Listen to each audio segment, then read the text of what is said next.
अस्पतालों में भी लगातार बढ़ रही दबंगई और गुंडई। बड़ी खबर हम आपको दिखा रहे हैं लखनऊ से, जहां ऑक्सीजन की कमी देखने को मिल रही है। ऑक्सीजन खत्म होने से मरीजों को परेशानियों का सामना करना पड़ रहा है। वहीं अस्पतालों में भी लगातार दबंगई और गुंडई बढ़ती हुई नजर आ रही है। तीमारदार के साथ मीडिया कर्मी से भी गुंडागर्दी की जा रही है। बड़ी खबर हम आपको बता रहे हैं। बता दें कि गोमती नगर स्थित सन हॉस्पिटल का मामला है, जहां पर गुंडई देखने को मिल रही है। अस्पताल में ऑक्सीजन की कमी देखने को मिल रही है। मरीजों की हालत गंभीर है और जान भी जा सकती है इसकी वजह से। वहीं बड़ी संख्या में अस्पताल में भर्ती में कोविड मरीज हैं। वहीं अस्पताल में अब अधिकारियों की भी आपस में रही बढ़त। ऑक्सीजन बंद करने की भी अधिकारी देते रहे चेतावनी। बता दें कि ऑक्सीजन कंसंट्रेटर लगातार दी जा रही है सांसें। डीएम को संभालना पड़ा मोर्चा। बड़ी खबर हम आपको बता रहे हैं। जिस तरीके से दिन पर दिन कोरोना एक भयावह रूप लेता हुआ नजर आ रहा है, दिन पर दिन कोरोना से मौतों का आंकड़ों में इजाफा होता हुआ नजर आ रहा है। इसी खबर के साथ हमारे साथ आगरा से संवाददाता अजेंद्र चौहान जुड़ चुके हैं, बरेली से संवाददाता शानू कुमार जुड़ चुके हैं, वहीं प्रयागराज से हमारे संवाददाता विनय मिश्रा जुड़ चुके हैं। हम अजेंद्र से जानना चाहेंगे, अजेंद्र, जिस तरीके से लगातार कोरोना बढ़ता हुआ नजर आ रहा है, वहीं आगरा के क्या हालात देखने को मिल रहे हैं?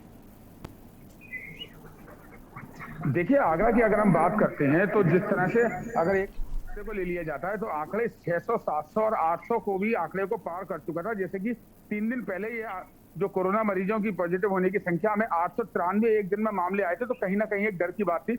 लेकिन एक राहत की बात कल देखने के लिए मिली कि 396 यहाँ पर आंकड़े आए हैं, तो काफी 300 के 400 आसपास के आंकड़ों में गिरावट आई है। तो कहीं ना कहीं एक कमी है और लगातार इस आंकड़ों की कमी ही होना जरूरी है, क्योंकि जो हालात हैं वो बद से बदतर हैं। कोरोना की दूसरी लहर के चलते अब यहाँ पर 4131 एक्टिव पेशेंट रह गए हैं। अगर बात की जाती है ऑक्सीजन की, तो ऑक्सीजन को लेकर जिस तरह से कोरोना की दूसरी लहर आई है, ये आगरा की तमाम हमने तस्वीरें दिखाई कि ऑक्सीजन के लिए लोग परेशान हैं। पहले लोगों का नंबर 24 घंटे में एक सिलेंडर मिल पा रहा था, लेकिन जिस तरह से आर्मी की मदद से यहाँ पर एक गैस प्लांट चालू किया गया और उसके बाद ऑक्सीजन में राहत देखने के लिए मिल रही है। लेकिन बड़ी बात यह है कि अभी भी जिस तरह से कल भी हमने कहा था कि रेमडेसिविर इंजेक्शन की यहाँ पर काफी शॉर्टेज है। मुख्यमंत्री द्वारा कहा जा रहा है कि ये इंजेक्शन जो है मिलेगा, लेकिन जो प्रशासनिक अधिकारी हैं उनको फोन करने के बाद भी ये इंजेक्शन अभी आसानी से मुहैया नहीं हो पा रहा है, क्योंकि तमाम लोग अस्पताल के अलावा अपने घर पर ऑक्सीजन सिलेंडर लगाकर आइसोलेशन में हैं और किसी डॉक्टर की देखरेख में अपना इलाज करा रहे हैं। दूसरी ओर लगातार जो खबरें के न्यूज ने दिखाई थी, के न्यूज की खबर का संज्ञान लिया गया और जिलाधिकारी आगरा द्वारा एक ट्वीट किया गया जिसमें हॉस्पिटलों में एक मानक तय किए गए, जो कि जिस तरह से लगातार शिकायत मिल रही थी कि अस्पताल संचालक जो प्राइवेट हॉस्पिटल मालिक हैं, जिनको कोविड अस्पताल बनाया गया है, वो मनमाफिक तरीके से लाखों रुपए पीड़ितों से वसूल रहे हैं, जिसकी शिकायत लगातार प्रशासन से यहाँ की जनता कर रही थी, मीडिया कर्मी कर रहे थे। लेकिन देखने वाली बात यह होगी कि जिस तरह से जिले के जिलाधिकारी द्वारा ट्वीट किया गया है, एक मानक अस्पताल के लिए तय किए गए, क्या ये प्राइवेट अस्पताल जो संचालक हैं वो अब अपनी मनमानी कर पाएंगे या नहीं कर पाएंगे? लेकिन आगरा की हालातों की अगर हम बात करें तो सरकारी आंकड़ों में मौतों का आंकड़ा 4 से 5 है, लेकिन तमाम यहाँ शमशान घाट और कब्रिस्तान पर देखा जा सकता है कि मौतों के आंकड़ों में काफी वृद्धि है, चाहे वजह कुछ भी रही हो। लेकिन कोरोना की दहशत लोगों के अंदर है। जिस तरह से पहले 83 घंटे का यूपी गवर्नमेंट द्वारा लॉकडाउन लगाया गया, लेकिन अब कल से गुरुवार तक के लिए ये लॉकडाउन कर दिया गया है। तो लगातार यहाँ पर घर के अंदर ही रहना इस समय सुरक्षित माना जा रहा है और लोगों को भी इस बात को मानना पड़ेगा कि अब ये लॉकडाउन आगे ना बढ़े और घरों के अंदर लोग रहें, क्योंकि जितनी सोशल डिस्टेंसिंग हो सकेगी उतना ही इस कोरोना की चेन पर ब्रेक लग सकेगा, क्योंकि हालात बद से बदतर हैं। लगातार यहाँ पर लोगों के अंदर देखा जा रहा है कि लंग्स इंफेक्शन कितना हो रहा है, क्योंकि कोरोना की दूसरी लहर का कहर काफी ज्यादा है। और दूसरी ओर जो लगातार यहाँ पर लोगों को दिख रहा है कि रेमडेसिविर इंजेक्शन की जो ब्लैक हो रही है, प्रशासन और सरकार को इस ओर ध्यान देना होगा कि जहां एक और आगरा के सीएमओ कहते हैं कि 40 इंजेक्शन रोज आते हैं, लेकिन मरीजों की तादाद यहाँ सैकड़ों में है। तो कहीं ना कहीं और जो 40 जो इंजेक्शन रेमडेसिविर के लखनऊ से आगरा आते हैं, उसको लेके एसएन मेडिकल कॉलेज में भी तमाम मरीज भर्ती हैं। 26 प्राइवेट अस्पताल कोविड के बनाए गए हैं, वहां पर भी सैकड़ों की तादाद में मरीज हैं। लेकिन आम जनता अभी भी यहाँ इंजेक्शन के लिए भटकती दिखाई दे रही है और ब्लैक करने वालों पर भी यहाँ अंकुश लगाना काफी जरूरी है। तो इस ओर प्रशासन, हालांकि ऑक्सीजन की कमी को प्रशासन ने पूरा कर दिया है, अब ऑक्सीजन की किल्लत यहाँ सड़कों पर नहीं देखी जा रही है। लेकिन दूसरी ओर जो प्राइवेट अस्पताल संचालक हैं, तो ये बड़ी बात है कि वादे कुछ भी किए जा रहे हों, लेकिन अभी भी मरीज से 1 लाख रुपए पहले जमा कराया जा रहा है, उसके बाद मनमाफिक तरीके से यहाँ पैसा वसूला जा रहा है। क्योंकि कोरोना जैसी बीमारी है, तमाम मौतें यहाँ हो चुकी हैं, लोगों के अंदर डर है, अपने परिवार के मेंबर को बचाने के लिए पैसे का इंतजाम चाहे कहीं से भी हो, इंतजाम किया जा रहा है। लेकिन जिस तरह से प्राइवेट अस्पतालों द्वारा ये लूट जो की जा रही है, उस पर अंकुश लगाना जरूरी है। जिले के जिलाधिकारी ने ट्वीट किया है कि सभी लोग मानक के अलावा पैसे ना लें, लेकिन उसके बावजूद भी तमाम हॉस्पिटल संचालक ऐसे हैं जो तमाम दवाइयां बढ़ाकर लिख रहे हैं और हॉस्पिटल के चार्ज में मनमाफिक तरीके से शुल्क लगा रहे हैं। जी, हमारे साथ बरेली से संवाददाता शानू कुमार भी जुड़े हुए हैं। शानू से जानना चाहेंगे, शानू, बरेली के क्या हालात देखने को मिल रहे हैं? जी बिल्कुल, आपको बता दूं, अगर ऑक्सीजन की बात करें तो ऑक्सीजन की यहाँ पर भारी किल्लत देखने को मिल रही है। हालांकि अभी एक दिन पहले ही बरेली को 16 टन ऑक्सीजन मिली थी, जिसको के न्यूज ने भी दिखाया था, और भारी मात्रा में झारखंड से ऑक्सीजन देखने को मिली थी। लेकिन आखिरकार ऐसी स्थिति क्यों आ रही है? क्या वीआईपी लोगों को ऑक्सीजन सप्लाई कर दी जा रही है, होम आइसोलेशन वालों को सप्लाई कर दी जा रही है? आखिरकार रोडों पर स्थिति वही भयावह स्थिति देखने को मिल रही है कि लोग दर दर भटक रहे हैं और दर दर लाइन में लग रहे हैं, डॉक्टरों के पर्चे लेकर के लाइन में लगे हैं, फिर भी उसके बाद उनको ऑक्सीजन नहीं मिल रही है। हालांकि बरेली में परसाखेड़ा ऑक्सीजन प्लांट बना हुआ है, वहां पर भी ऑक्सीजन की भारी किल्लत अभी भी हम ग्राउंड जीरो से देखेंगे तो वहां पर लोगों की लाइन सुबह 4 बजे से ही लग जाती है और शाम तक उनका नंबर आता है, उनको ऑक्सीजन नहीं मिल पाती है। हालांकि उसमें कुछ लोग भी लौट के जाते हैं जिनको ऑक्सीजन नहीं मिलती है और उनका पीड़ित जो होता है, उनका मरीज आखिरकार ऑक्सीजन के चलते दम तोड़ देता है।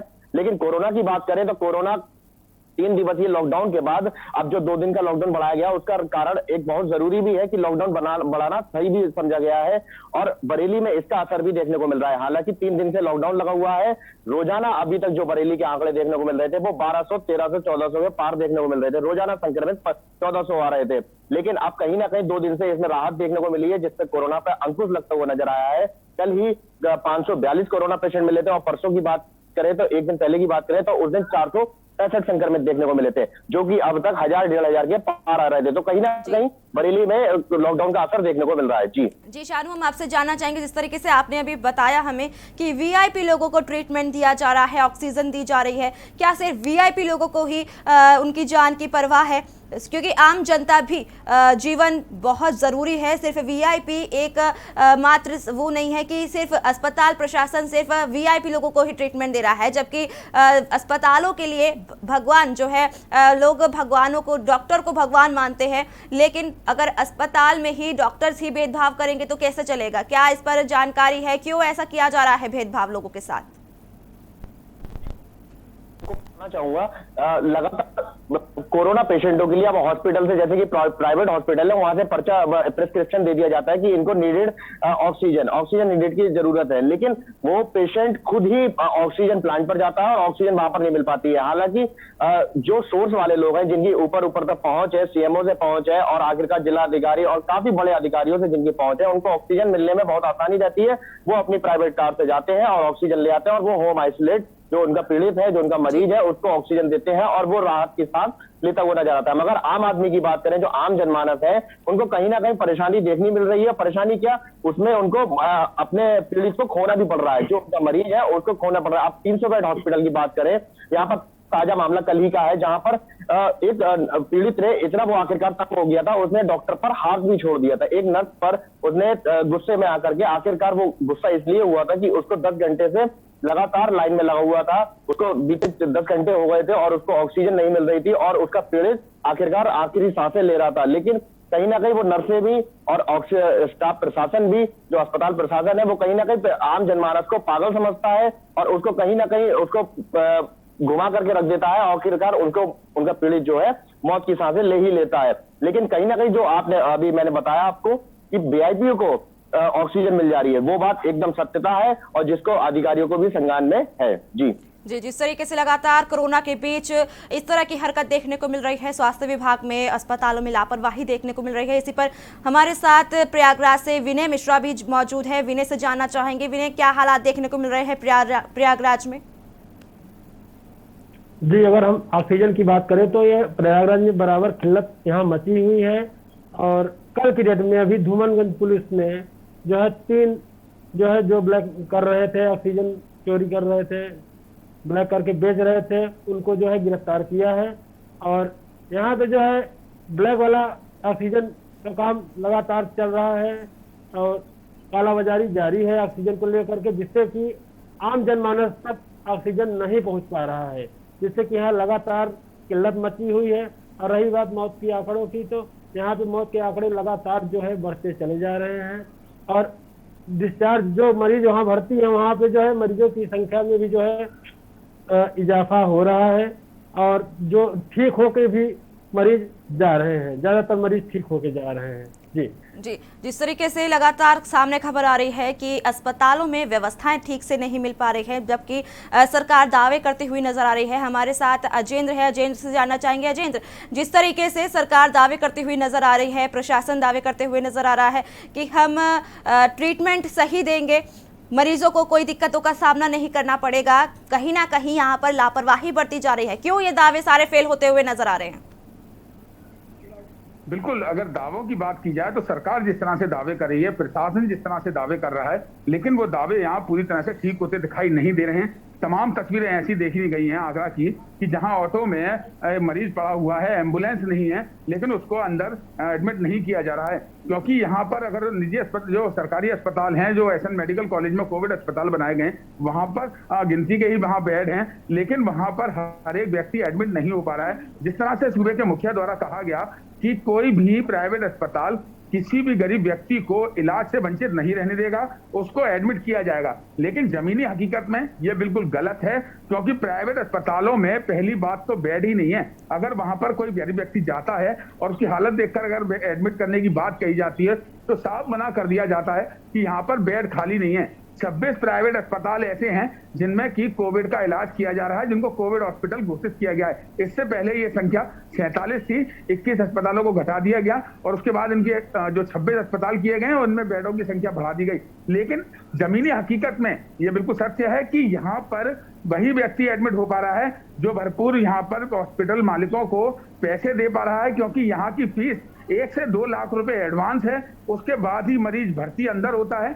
लेकिन तमाम खबरें चलाने के बावजूद भी यहाँ पर ये हालात ऐसे नहीं है कि आम जनता को इलाज मिल सके, और ऐसा एक भी पेशेंट देखने के लिए नहीं मिला है जो प्राइवेट अस्पतालों में एक ऐसा पेशेंट हो कि जो साफ ये कह सके कि मुझे हॉस्पिटल में फ्री इलाज मिला है। और सरकार का धन्यवाद देता हूं, क्योंकि सरकार के आदेश का पालन इस प्राइवेट अस्पताल ने किया है। ऐसा आगरा में कोई भी हॉस्पिटल नहीं है, लेकिन तमाम हॉस्पिटल ऐसे हैं जिनकी खबरें प्रकाशित हुई हैं कि 7 से 8 दिन के 8 लाख, 7 लाख या 6 लाख रुपए लिए हैं। तो बड़ी बात यह है कि एक और कोरोना जैसी महाबीमारी चल रही है, लेकिन कोरोना में अवसर, कमाई का अवसर यहाँ पर निकाल चुके हैं। इसको आपदा का अवसर कहा जाएगा। मानवीय संवेदनाएं लोगों की खत्म हो चुकी हैं।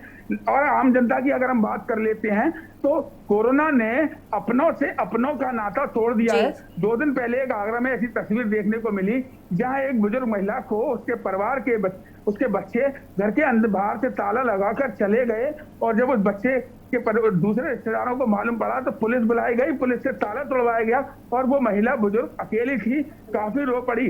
तमाम ऐसी तस्वीरें हैं कि कोरोना से मृत व्यक्ति के परिजन, उसका बेटा उसकी बॉडी छोड़कर चले जाते हैं और पुलिस या स्टाफ से कह देते हैं कि आप दाह संस्कार कर दीजिए। तो एक ये कैसी महाबीमारी आई है जिसने मानवता और संवेदनाओं को बिल्कुल खत्म कर दिया है, झकझोर दिया है। लेकिन दूसरी ओर जो सबसे बड़ा सवाल आगरा में देखने के लिए मिल रहा है, जिसकी ओर प्रशासन को ध्यान देना पड़ेगा, कि जहां एक और प्राइवेट अस्पताल संचालक पर्चे में डॉक्टर के एडवाइजरी में लिख देते हैं कि रेमडेसिविर इंजेक्शन की नीड है, और उसके बाद वो तीमारदार उस पर्चे को लेके आगरा के तमाम आला अधिकारियों के चक्कर लगाता है, फोन करता है, और फोन की हालत ये है कि फोन पर जिले के बड़े प्रशासनिक अधिकारी साफ कह देते हैं कि ये इंजेक्शन नहीं है। सीएमओ से बात करने पर कहा जाता है कि 40 इंजेक्शन आते हैं, अगली बार आएंगे तो आपको दिए जाएंगे। बड़ी बात है कि सरकार दावे करती है, प्रशासन दावे करता है। लखनऊ से लेकर आगरा तक कोविड की 9 टीमें हैं, टीम 11 बंद कर दी गई, लेकिन ये खोखले दावे कब तक लोगों के लिए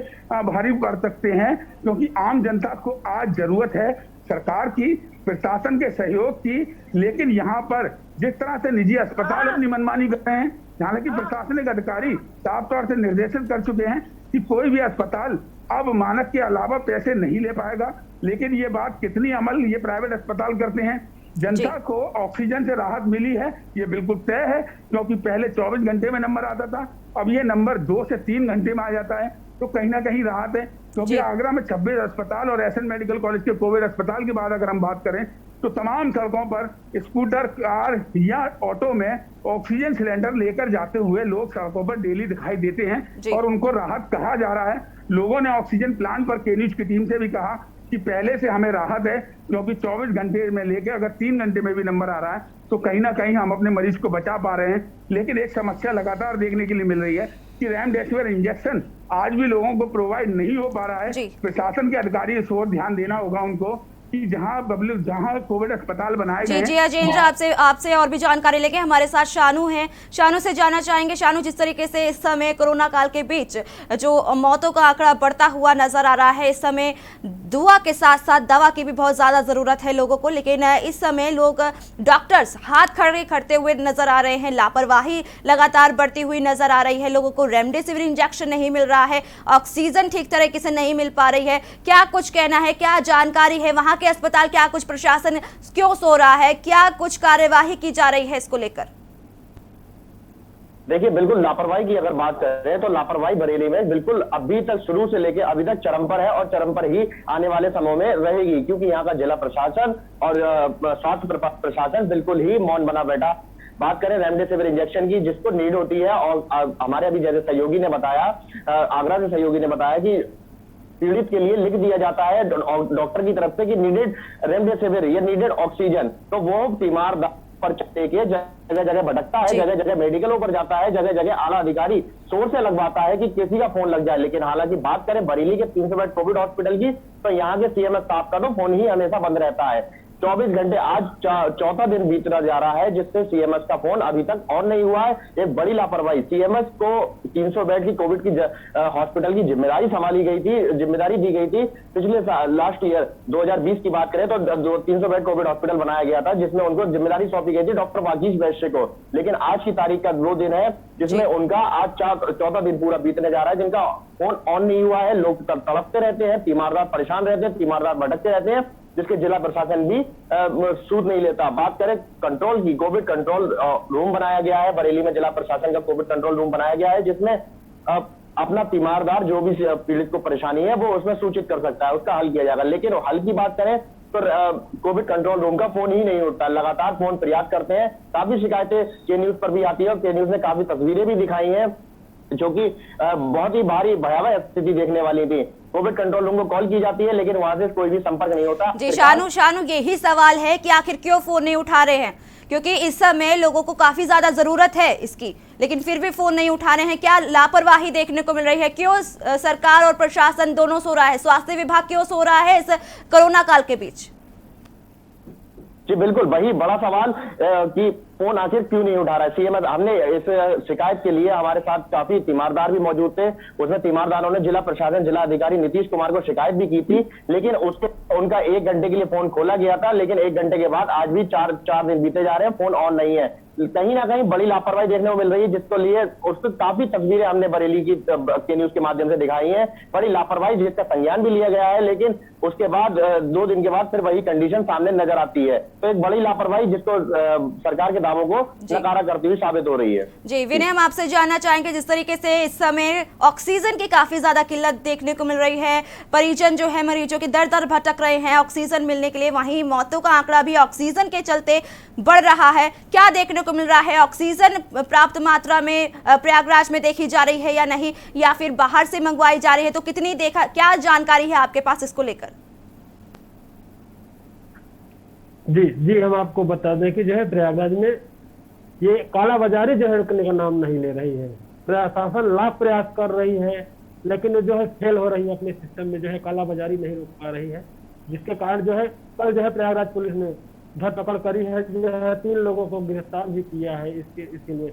और ऑक्सीजन जो है आम जनता तक नहीं पहुंच पा रहे हैं, जो वीआईपीज हैं उनको मिल पा रही है, वो जो है अपने प्राइवेट गाड़ियों में ले जा करके जो है घरों में जो है बाकायदे जो है उनको सारी सुविधा मिल पा रही है, लेकिन ये आम लोगों के पहुंच से दूर है। जिससे कि आम जनता जो है मर रही है और सुविधाओं और चिकित्सकीय का अभाव उनको हो रहा है। जी जी विनय, हम आपसे जानना चाहेंगे, जिस तरीके से इस समय ऑक्सीजन की किल्लत देखने को मिल रही है, वही लोग दर दर भटक रहे हैं। जिस प्राइवेट अस्पतालों और सरकारी अस्पतालों की अगर हम बात करें, सरकारी अस्पताल के मुकाबले प्राइवेट अस्पताल में कितना कुछ देखने को मिल रहा है, क्या व्यवस्थाएं देखने को मिल रही है प्राइवेट अस्पताल की?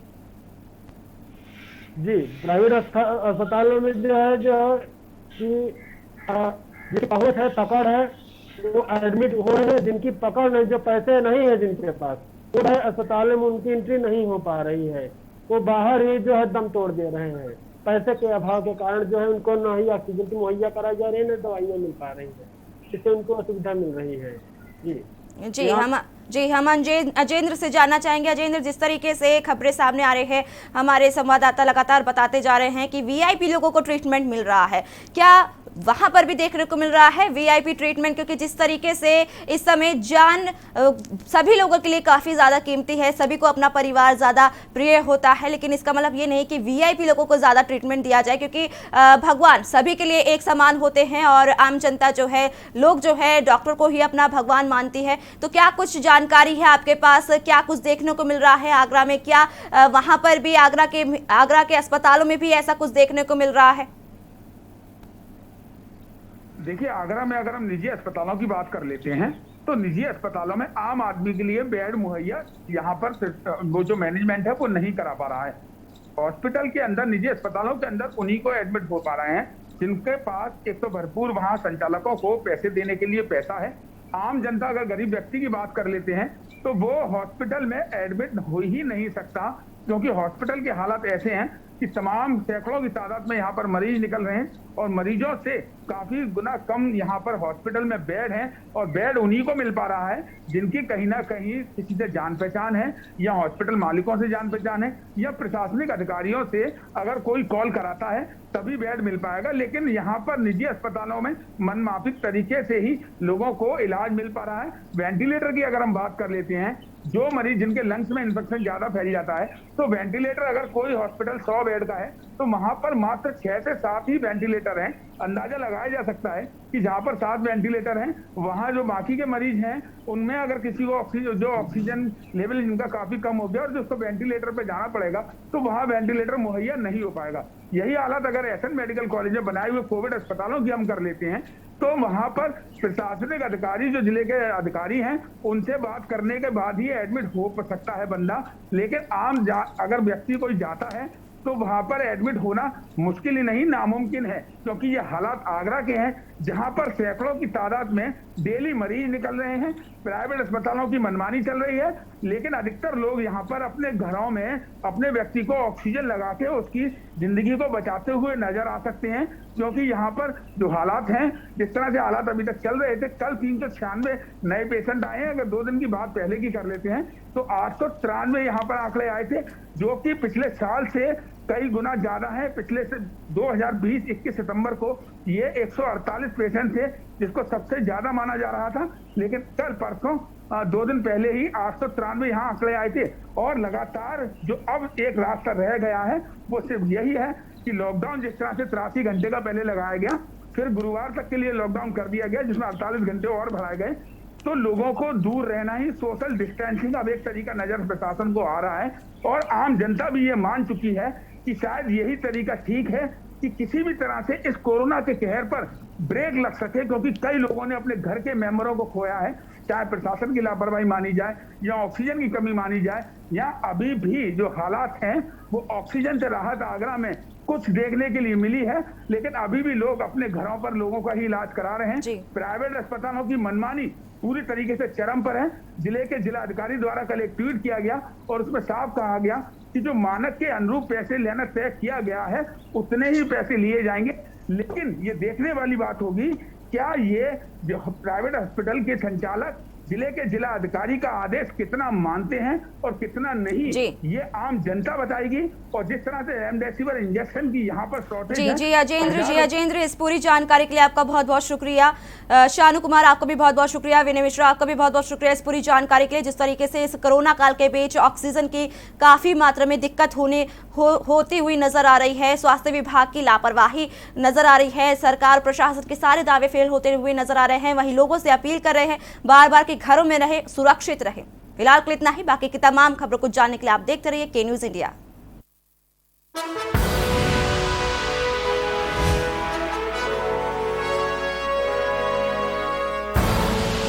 आप देख रहे हैं के न्यूज, खबरों का सारथी।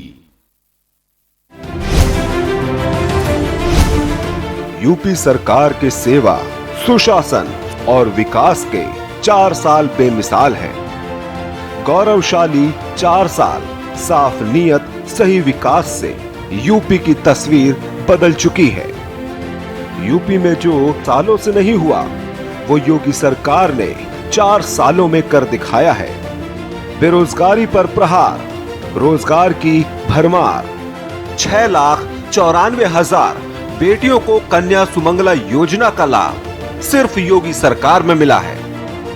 लखनऊ, गाजियाबाद, नोएडा और ग्रेटर नोएडा मेट्रो संचालन, 20 चीनी मिलों का विस्तारीकरण एवं आधुनिकीकरण, 36,000 करोड़ रुपए से 86 लाख किसानों का ऋण मोचन, मनरेगा में 1,50,00,000 श्रमिकों को रोजगार दिया, 18 मंडलों में अटल आवासीय विद्यालयों की स्थापना, बालिकाओं को स्नातक स्तर तक निशुल्क शिक्षा की व्यवस्था, देश के सबसे बड़े प्लाज्मा बैंक की लखनऊ में स्थापना के साथ यूपी को $1 ट्रिलियन इकोनॉमी बनाने की ओर अग्रसर कर